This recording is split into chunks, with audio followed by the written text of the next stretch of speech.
I know I'm going to be that person, but I'm fixing my hair.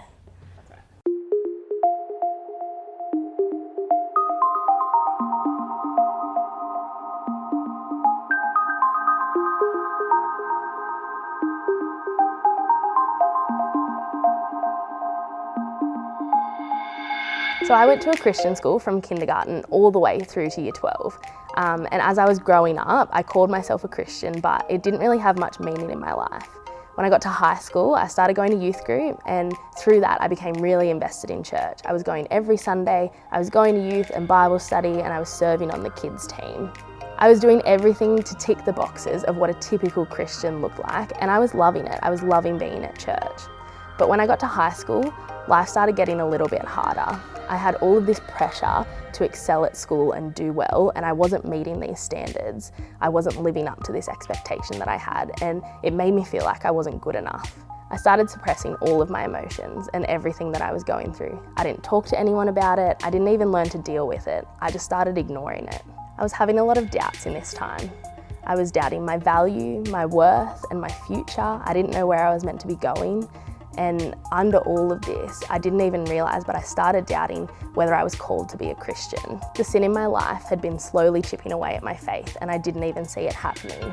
I still believed the Bible to be true, and I believed that living in relationship with Jesus is the only way to have a fulfilled life, but I somehow got this idea in my head that God didn't want me, even though I wanted to be in a relationship with Him.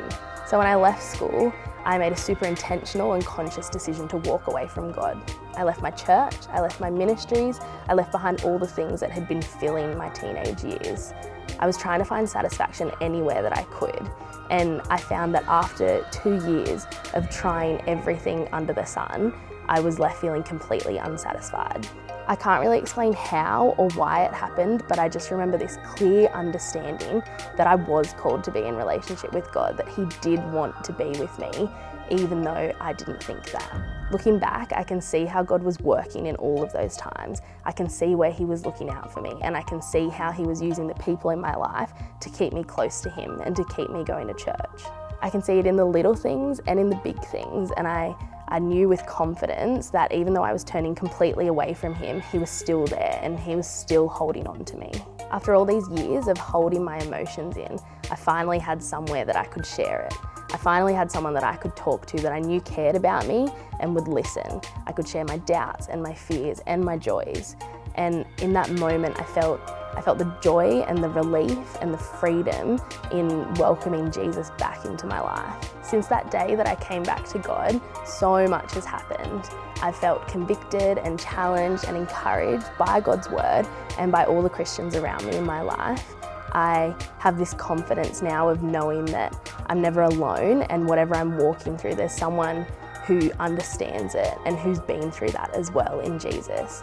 It's not always easy, and I don't think it's meant to be, but I have confidence in knowing that whatever I go through, I'm not alone. I know that I have God with me, and I know that I can rely on Him, and He's someone I can turn to all the time who understands it. Through all of this, a verse from the Bible that has really resonated with me is Jeremiah 29:13, which says, "You will seek me and find me when you seek me with all your heart."